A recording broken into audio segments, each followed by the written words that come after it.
When we say call on me, lean on me, you can depend on me, we really mean it because love is the doctrine of our church. Love is our religion and the heart of our faithfulness. We do not create this love. We participate in it, and it creates us ever anew. Here's what happened to me the first time my breathing led me to the place where I felt loved for the first time in my life. This story is the beginning of my own celebration of Mother's Peace Day, which is the Unitarian foundation of Mother's Day. My story will seem a bit odd at first because I was not born, I was rescued. For 3 days, I pushed toward life by doing what babies are supposed to do. I induced labor. And for 3 days, my mother did what mothers are not supposed to do. She refused to help me out. Instead, she ignored her labor pangs by reading books, concentrating ever more intently on any story but birthing me. To rescue me from death in utero, my mother's doctor finally drugged her, cut her open, and freed me from that birthing tomb on March 25th, 1946. Little changed after my surgical rescue. Mom continued to ignore me. She produced no milk for me. Moreover, whenever I cried for food, she left the room. Nothing must disturb her love of books. To survive, I quickly learned the mother rule. I must not let the life impulses, emotions, and feelings within me push out. I must emotionally deny what I wanted to get what I needed. In short, don't ask for food or attention and get food. Ask for either food or attention and get neither. So I stopped feeling. I stopped crying. I stopped expressing what I felt. I never smiled, so I was later told. Friends of my parents would visit. They would coo and make faces and do all those silly but important things adults do to get, sustain, and affirm a baby's intention. But I would not respond. I simply stared at them, expressionless. Starting at age 5, whenever I frowned, my mother would take me into the kitchen, find a small brown paper bag, partially inflated, and then put the mouth of the bag to my lips. She would say, "Blow into the bag." And I would do so. She would then raise the bag over her head with one hand and with the other burst it. Mom would then say, "Grouch gone." The loud noise plus my mother's magical words would make me laugh. She was a magician, I concluded, because she could make frowns disappear. She used the grouch bag whenever I frowned. Soon, I always smiled. Every impulse, every spark of life, every heartbeat that pumped out a negative note was blown away by my mother or erased away by her like chalk marks on her classroom blackboard at the end of the school day. Growing up, my only job was to figure out how she wanted me to appear and then to show up that way as her smiling, well-behaved child. Mom taught me that the content of my character worthy of her attention was not what I felt, but rather what she thought. Quietly, unobtrusively, and obediently, I became the very model of rational compliance, first as a child, then as a teen, and finally as a college kid. Since my own feelings did not guide my behavior, I was driven by the expectations of my mother, but not completely. Try as I did to be as completely compliant, something within me kept on wanting to push out as my own spontaneous expressions of life. Sometimes I simply screamed. These unwilled and uninvited impulses grew weaker and weaker until they became a bare tremor of my inner life. My awareness of each impulse was like a feeling of sorrow or grief or panic or fear or some other spontaneous emotion that welled up in me. These flickers of my own inner life were pushy, putting me at risk of expressing what I felt and violating the rational rule created in my parents' household. Reason wasn't just one way of defining who I was in my family life. It was the only way. My only choice, I concluded, was to kill this namely, lively thing inside me that interfered with my logical ideas and disrupted my well-reasoned thoughts. So 4 months before I graduated from the University of Illinois in 1967, I swallowed 40 sleeping pills, went to bed in my dorm room, and waited for that physical, pushy, emotional feeling of my own life to completely die. But much to my surprise, when the moment of death finally arrived and I could no longer breathe, I bolted out of bed, gasping for breath, demanding to live. I struggled until finally I cleared my lungs of the vomit I had aspirated. I inhaled a deep, long, intimate breath of life. I exhaled and then inhaled again. Exhaled, inhaled, exhaled, inhaled. The only movement in my dorm room was the breath of life sweeping over me into the deep of my lungs. I felt life without end, joy without remorse, and an unbounded love that resounded through me like the heartbeat of God. I felt at home in my life, at one with the universe and free. I no longer wanted to die. Panic now set in. Afraid that I would aspirate again, I ran to the student health center. My stomach was pumped and the doctor sent me to a recovery room where I spent the night. I became a Unitarian Universalist minister to figure out how to find and feel that unconditional love again. The story I have just told you is about breathing. When we slow down our breathing, the breath of life, ruach in Hebrew, spiritus in Latin, quickens us, enlivens us, and renews us. Most of us have read accounts of the extraordinary experience of feeling this elementary power of breathing that makes persons feel loved. One of the most remarkable accounts I have read about this experience was written by Etty Hillesum, who described her experience in a diary entry made while she was in a transition camp in Westerbork, Holland, shortly before she was transported to Auschwitz and killed on November 30th, 1943, at the age of 29.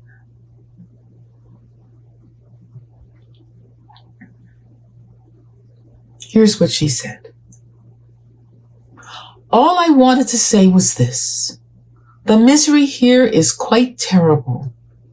And yet, late at night when the day has slunk away into the depths behind me, I often walk with a spring in my step, along the barbed wire, and then time and again, it soars straight from my heart. I can't help it. That's just the way it is, like some elementary force, the feeling that life is glorious and magnificent, and that one day we shall be building a whole new world.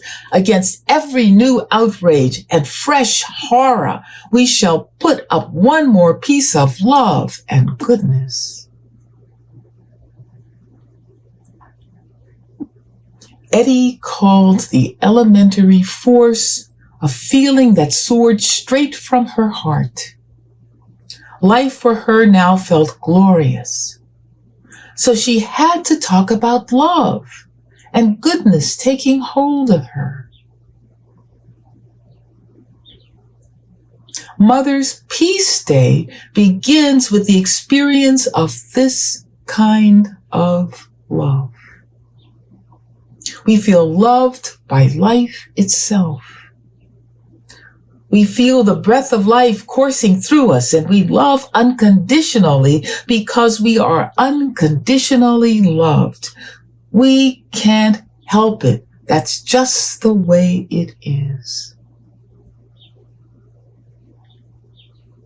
Small groups of people who gather together to experience this unconditional love gain the strength to heal and transform the world through love. Recall what the 9 relatives of the 9 victims massacred on June 17th, 2015 by Dylan Thomas did. Recall what they did. Ruth tried to start a war, a race war, by gunning down 9 African Americans during their Bible study class at Emmanuel AME Church in Charleston, South Carolina. At his bond hearing, the 9 relatives of the victims said, "We forgive you." That simple act of forgiveness brought down the Confederate battle flag on the grounds of the South Carolina state capitol. Its 54-year history ended because more than 500,000 people signed an online petition on the next day after the massacre. A white Southern Christian told the New York Times reporter what brought about the change of heart in so many white Americans. They were pained by guilt, he said, and moved beyond measure after watching relatives of the 9 victims in Charleston deliver their unexpected message at a bond hearing for the suspect. Here's what the former state representative, Bakari Sellers, said after he witnessed the flag-lowering ceremony. "Finally, we can breathe. We can sigh. We can cheer. Finally, we can breathe." The same kind of feeling was recounted in a January 15, 2004 New York Times article about a group therapy program for HIV positive and AIDS victims in a remote area of Uganda. In these groups, the depression, sadness, and despair of these people began to recede. As one member put it, "This group didn't take the virus out of my body. I still fall sick. I am still weak, but at least now I am living." These groups were no longer therapy groups.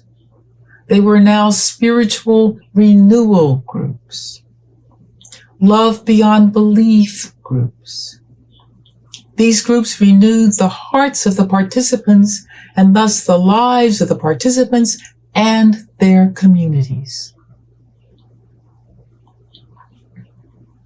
These 2 stories about the spiritual power of small groups illustrates our ongoing need for life-sustaining experiences of community. Our ongoing desire to live in a place where care and concern are present and sustained. our ongoing longing to be with others who together create the space, the opening, the access point for the breath of life. I felt this way when I regained my breath of life. I feel this way in my small group ministry work. These kinds of personal experiences gave me the strength and resolve to practice Mother's Peace Day with my mother. The year was 1984. I had just left my first profession as a television producer in Los Angeles and moved to Claremont, California to complete my doctoral work in theology at Claremont Graduate University. My parents had moved to Claremont 5 years earlier to live in Pilgrim Place, a retirement village for missionaries and ministers and their spouses. I now lived 5 blocks from my parents' home. I had given up the expectation long ago that I would ever know my mother in any other way than as a woman whom I always seemed to disappoint. In truth, I could not think of anything about me that she really liked. She approved of my television career and the awards I won, and she liked to buy things for me, but none of these activities made me feel as if I had a mother who actually liked me. That kind of personal, emotional attentiveness was not in her mother portfolio as I grew up. Might something caring be in there for me now? Some unknown part of me was intrigued by this question. From now on, and so I was prompted to try an experiment. From now on, I would hug my mother whenever I greeted her. With this simple display of emotions on my part, I reasoned, I would force her either to push me away or embrace me. We didn't do hugs in my family, or for that matter, display any kind of positive affection toward one another, except through the purchase of exorbitantly expensive Christmas and birthday gifts. So my decision to start hugging my mother as part of my hellos and goodbyes was a radical step for me. The first time I hugged my mother, she froze in terror, but she did not step back. Within a very short period of time, we hugged each other like the best of friends. Mom's lung cancer returned in 1984. She had undergone an operation in 1978 to remove a tumor, but she did not show any signs of being ill again until the spring of 1985. Her doctor, amazed by her physical state for the first few months, said, "Anyone else with this much cancer in her body would be dead, but you aren't even showing external physical signs of being sick." My mother immediately responded, saying, "I do not have time to be sick." In truth, Mom thought she had done something wrong, and that's why she had cancer. She believed that health was based on right attitude. So when the cancer spread to her lymph system in April of 1985, and she had to move into the medical center in Pilgrim Place, she believed that her quickly declining health was her fault. Pilgrim Place residents lined up in the hallway and waited patiently for the chance to visit Mom. The men's glee club serenaded her. A woman whom Mom had encouraged to start free-form dancing performed special dances for her. Others brought their guitars and sang for her. Her bridge club chums came for cards. She had to stop the visits an hour before I arrived to make certain that she had enough time left for me. I am not quite sure how it happened, but Mom and I were now the best of friends. During this period of her rapid physical decline, as she witnessed and could not ignore the abounding affection for her from her fellow pilgrims, she said to me, "I am grateful for my illness. Otherwise, I would never have known how much people care for me. I hope you will learn this lesson with me so that you discover it in health rather than through illness." Mom and I would sit together silently for hours. When she was rushed to the hospital for the final time, I settled into the large bedside chair in her room. Her doctor told me she would not survive the night. When he left, Mom slowly turned toward me and said weakly, "You can go home now." "I am home," I whispered. "You are my home." I did not abandon her with a quick hug to cast aside bad memories of the way she had raised me. I did not escape into a sleepless night. Instead, I remained ever so gently present with my mother, who was now my best friend. And I remained present with the woman who raised me, whom I was not fond of at all. They were both there in that room, and I could not stay with one without staying with the other. "Oh, I see," they both said together. And as they closed her eyes, my mother who raised me and my best friend both smiled. I closed my eyes and sank into the darkness, listening to each breath of their life as a homecoming lullaby. I rocked back and forth, going deeper and deeper into the night, breathing my way home. The only movement in the room was the breath of life, sweeping over us and into the deep of our lungs. I felt life without end, joy without remorse, and an unbounded love that resounded through me like the heartbeat of God. And in that moment, I realized that what I really wanted to say to my mother who raised me was not, "Mom, I forgive you," but, "Mom, I love you beyond belief."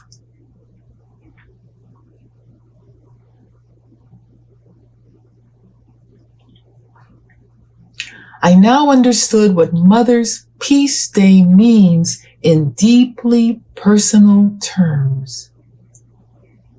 It means making peace with our mothers, making peace with persons who have mothered us, making peace with friends, partners, colleagues who have disappointed us. It means breathing deeply, breathing our way into the heart of love. And thus, our Mother's Day peace ritual for today. I invite you to practice Mother's Peace Day this afternoon by telling your mother or someone who never expected to feel unconditional love from you. Say to them, "I love you beyond belief." Here's to all kinds of mothers. We love you beyond belief.